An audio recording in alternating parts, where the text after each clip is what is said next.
Hello, dear friend. Welcome to Healing Pages channel, the safe haven where every page you turn brings you gently back to yourself. Dear friend, have you ever felt like life is rushing past you so quickly that you can't even tell whether you're tired, whether you're sad, or whether you've been neglecting your own heart for far too long?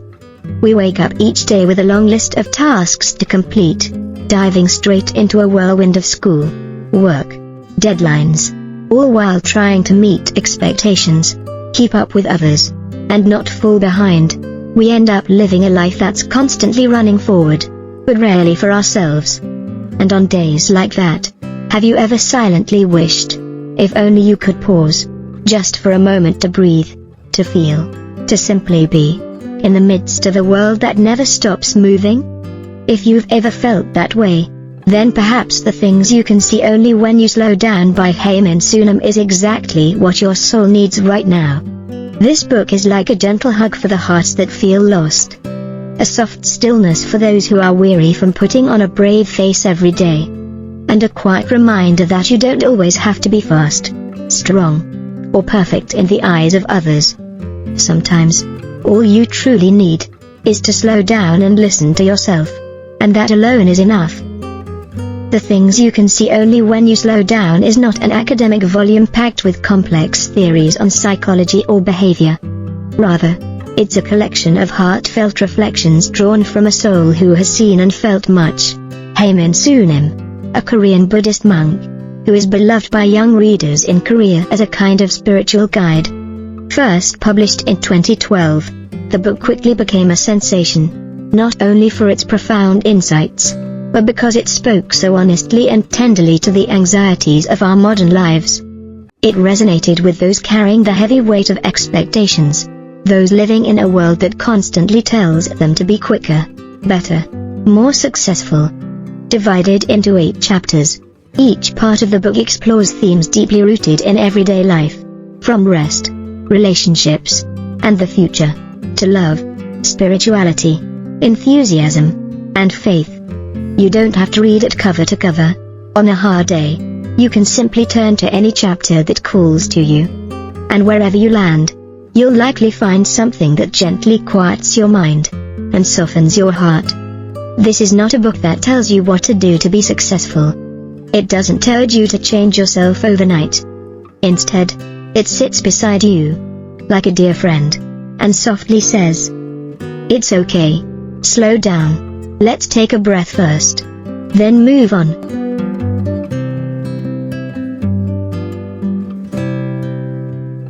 Chapter 1, Rest.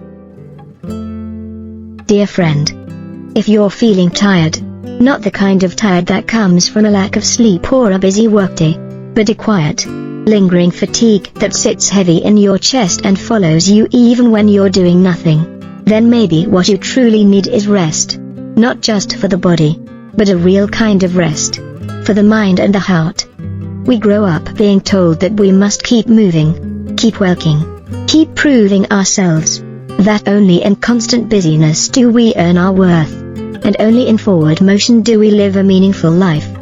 But have you ever stopped to ask yourself, what am I really living for? In The Things You Can See Only When You Slow Down, Haemin Sunim gently reminds us, when you rest, the world will rest with you. It's a simple sentence, but within it lies a quiet truth, that the world we experience on the outside is often just a reflection of what's going on inside of us. He calls it the lens of the heart. Each of us sees the world through a different lens.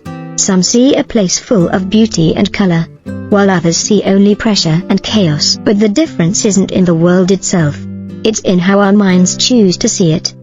If you constantly feel overwhelmed, if you feel like you're falling behind, or that nothing truly satisfies you no matter how much you try, then maybe the answer isn't to keep pushing harder. Maybe it's time to pause, to look inward, to take a breath. You don't have to understand everything that's happening in the universe. What matters most is how you feel inside, the peace you hold within. Because only when your mind is calm, can the world around you start to feel gentle again. Rest is not the end. Rest is what helps you begin again. with more clarity, more softness, and more alignment with the path your heart truly longs to follow.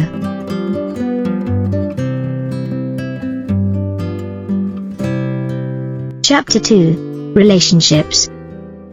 There's something we often forget, that our relationships, just like our bodies, need care and attention. The emotional bonds we share with others can grow distant and cold if they're not nourished with presence, with listening, and with true understanding. Haemin Sunim uses a beautiful and simple metaphor to describe the space between people: a fire. Stand close to the fire, and you'll feel its warmth. But if you get too close, you might get burned. If you stand too far, you'll grow cold, or even forget it was ever there. And that's exactly what happens to so many friendships, romances, and family ties. Not because the love disappears, but because we stop tending the fire. Many of us believe that love alone is enough, but feelings don't flow endlessly on their own. They need to be nurtured, with kindness, with thoughtful actions, with gratitude, and sometimes, with quiet compromise. The author gently reminds us, in the middle of a disagreement, choose to protect the relationship instead of trying to win the argument. Because if the other person walks away hurt, even your victory will feel hollow. Each of us carries our own pride, our own wounds, our own perspective. There will be times when we clash. But if the bond matters, then soften your voice a little. Be more patient, be more gentle, and maybe, just maybe, you'll hold on to someone who truly matters. Relationships are built with two hands, one to give, and one to receive. If your giving is always about expecting something back, it's no longer love, but a transaction. But if you love from a place of honesty and freedom, what comes back to you is peace, deep, quiet, and beyond words. When a relationship starts to drift, don't rush to blame the other person. Instead, ask yourself, have I shown care recently? Have I been too silent? For too long? Have I waited too much, hoping they'd be the one to change? Sometimes, all it takes is a message, a soft apology, a moment of listening, and the space between you starts to warm again. And if there's someone you still care about, but things feel incomplete, maybe it's your turn to reach out first. Because in a crowded world like this, having someone to love, and to be loved by, is a rare and precious gift.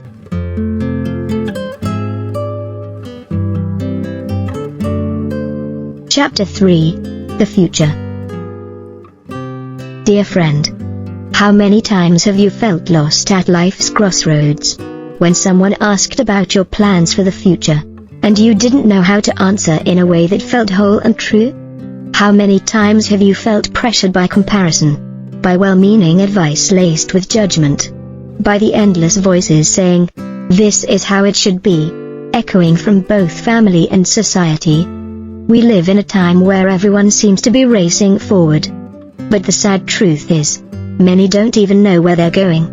And perhaps the scariest thing isn't not knowing what you want to do. It's living someone else's life, just to avoid being judged for living your own. In this chapter, Haemin Sunim gently reminds us, you don't need a perfect plan for your life. All you need is to know what you're learning today, and whether you're being honest with how you feel at this moment. The future is not a fixed path. It's something you build slowly, day by day, through each choice you make, each thought you follow, each step you take. And above all, it's not a stage for others to enter and take control of. If you're unsure about your career, begin by asking what sparks your curiosity.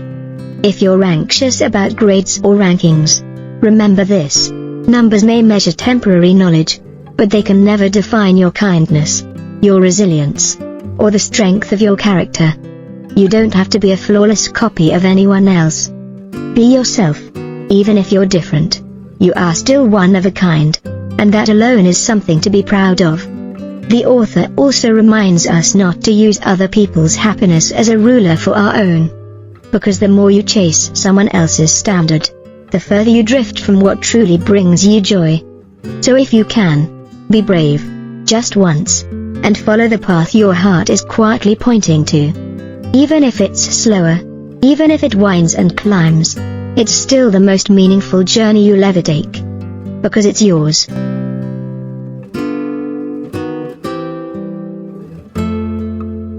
Chapter 4. Life.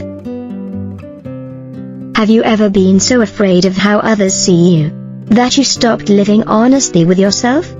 Have you ever hidden your true feelings, tucked away your dreams, just to fit into a version of you that pleases the crowd? Have you ever been so tired that you wanted to give up, but kept going, just because you were afraid of being judged? In this chapter, Haemin Sunim gently shares 3 quiet truths about life, truths that can lighten your heart if you really take them in. First, people don't think about you as much as you imagine. Second, you don't need to be loved by everyone. And third, many things you think you're doing for others are actually ways to make yourself feel more at ease. It may sound blunt at first, but once you understand it, a deep sense of relief starts to settle in, because you realize you don't need to always be right. You don't need to be perfect. And you don't need to please everyone all the time. What you do need is to live in a way that doesn't go against your own heart. To move through each day feeling a little closer to who you really are. The author shares this idea. Wherever you go, don't see yourself as a guest. When you feel like a guest, you wait for permission. You hope to be accepted. But when you see yourself as at home, you step forward with intention. You live fully and freely, without asking for space, because you know you already belong. And in this life, when you show up with the energy of someone who owns their path, you won't feel small or exhausted from pretending anymore. You'll begin to understand that being yourself, slowing down, walking gently through each day, that too, is a beautiful kind of success. So if today you're asking yourself, am I living the right way? Remember, the answer doesn't come from someone else's voice. It comes from the quiet feeling inside you. If you feel peace, you're on the right path. But if your heart feels tired and conflicted, maybe it's time to pause, to come home to yourself, and simply listen.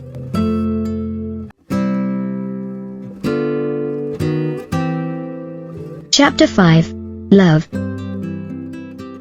Love has always been something that stirs our hearts, gently, but deeply. Whether it's the first time you care for someone, or the last time you find the courage to open your heart, love remains one of life's most beautiful gifts. In this chapter, Haemin Sunim doesn't offer strict definitions or lessons. He simply shares quiet stories, sincere, ordinary, and real. The kind of stories that speak gently to those of us who carry our wounds, yet still long to be loved. Love isn't always a fairy tale. It's not always like the movies. Sometimes, love comes to you on the days you feel the most lost, the most exhausted. Sometimes, the person who appears isn't there to rescue you, but simply to walk beside you. Maybe you've loved the wrong person. Maybe you've been hurt, cried through long nights, missing someone who didn't miss you back. But hear this, none of that makes you weak. In fact, those moments are how your heart grows, how you learn to love with depth and empathy. The author recalls his own first love, not to romanticize it, but to remind us, no matter how beautiful something once was, we need to know when it's time to let go. Because holding on too tightly to what has passed can leave no space for new beginnings. Love, when it helps you live more honestly, take better care of yourself, and listen more deeply, is a love worth keeping. And if you're lucky enough to have that kind of love in your life right now, don't wait until it's gone to cherish it. Be gentle with one another. Be honest. Offer your full heart, especially in the quiet, ordinary moments, because there's nothing more precious than someone who chooses to stay by your side, day after day. Love isn't here to make you sacrifice yourself. It isn't about control or possession. True love helps you understand yourself more clearly. It teaches you how to love someone else unconditionally, without ever losing your own self-worth.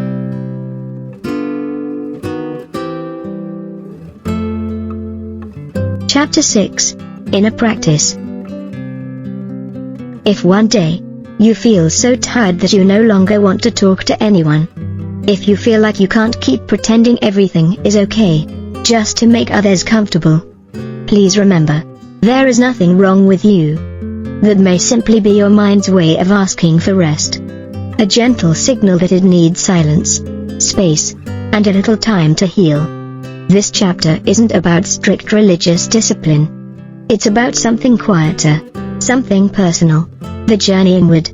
It's about learning to observe your thoughts, rather than always chasing answers outside yourself. Haemin Sunim shares a beautifully simple truth. When you keep telling yourself, I'm anxious, I'm overwhelmed, that state begins to grow, looping endlessly until it traps you. But when you simply pause, breathe deeply, and look directly at that emotion without judgment, it begins to fade. Like a passing cloud in the sky. No need to fight it. No need to run. Spiritual practice, in this sense, is choosing to slow down. To shift your awareness from the noise of the world back to the quiet inside. A place full of untold stories, unspoken emotions, and corners of your heart that have long waited to be seen. You don't need to force anything. You don't need to control how you feel. Just notice your thoughts like watching a river flow, knowing that everything passes. No emotion stays forever. Not sadness, not confusion, not even the weight that feels like it'll never lift. And perhaps the most healing insight from this chapter is this. When you stop looking for someone to unload your feelings onto, you begin to realize, there's a place you can always return to. That place is you. A quiet, loyal companion who's always been here, patiently waiting. When you truly listen to your inner world, you no longer need others to validate your worth. You no longer feel lonely, even in stillness. And you finally begin to understand. Peace has never been something you had to find outside. It has always lived within you.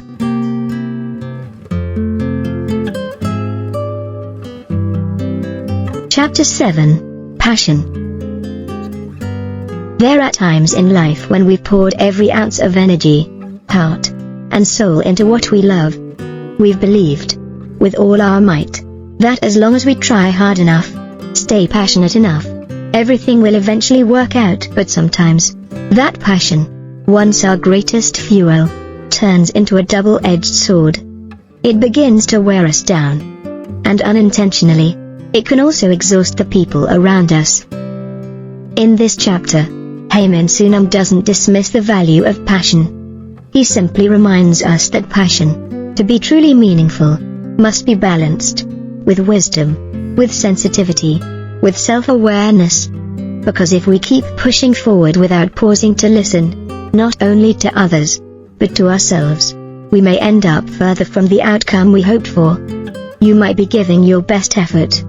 You might be offering genuine help. But if you start to feel unappreciated, drained, or frustrated that no one is responding, then maybe it's time to ask yourself, am I giving from love, or from a desire to be recognized? Many of us have felt disappointment at some point, wondering, why does no one see how hard I'm trying? But when we look deeper, we realize this. True giving carries no expectation when it comes from sincerity. We don't need applause, and when we step back, we can see more clearly whether what we're offering is truly needed, or just what we think is best. Passion isn't wrong. It's powerful. But let it be like a gentle, steady light, not a fire that burns you out or blinds the ones around you. Sometimes, a softer presence opens more hearts than intense effort ever could. Sometimes, the most effective passion is the one that knows when to step forward, and when to pause. When you know how to adjust, how to express yourself with care, your energy becomes a source of warmth and inspiration, not a weight. And that's when your passion stops being just a force, and starts becoming a gift.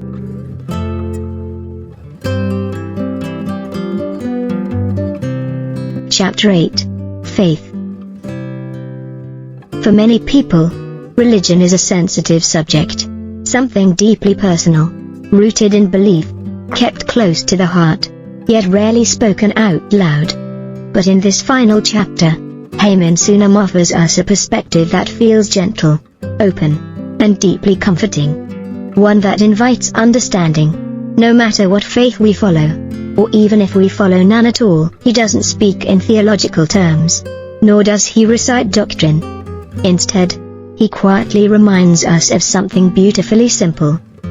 That every soul needs a place to return to.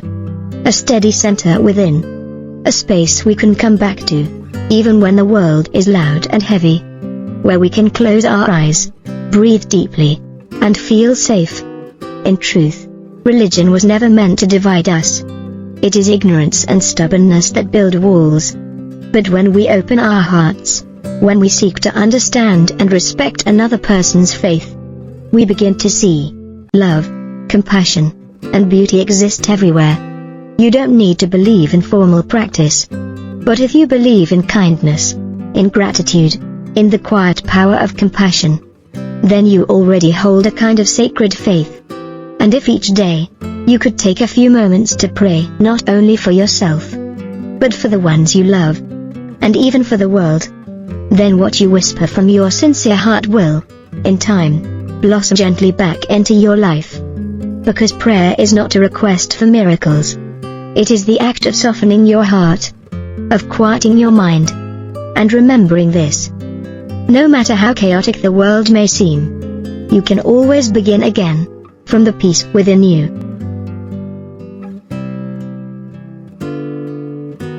Dear friend, we live in a strange era, a time where everything is pushed to be faster, bigger, better. And somewhere along the way, we forget the simplest things. Like what it feels like to pause. To truly listen to ourselves. To be grateful for what's already here. The things you can see only when you slow down isn't a guide to reinvent your life overnight. It doesn't promise instant healing. Instead, it gently places a few thoughts in your hands.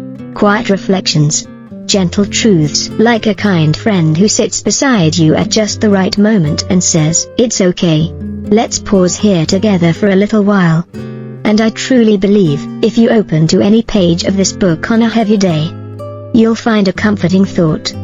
A soft reminder that helps you breathe a little slower and perhaps fall back in love with life, even just a bit.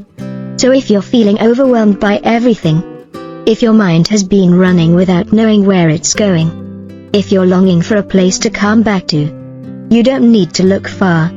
Just close your eyes, take a deep breath, and you'll realize, you are still here. Safe, whole, and always deserving of peace. If this video touched something inside you, feel free to share it with a friend who might need to hear these words. Or save it for yourself. For those days when your heart needs a gentle voice to come back to. And if you'd like to continue this journey with me, with more heartwarming books and moments of healing, please hit subscribe. And join me each week, right here, where we slow down, and return home to ourselves.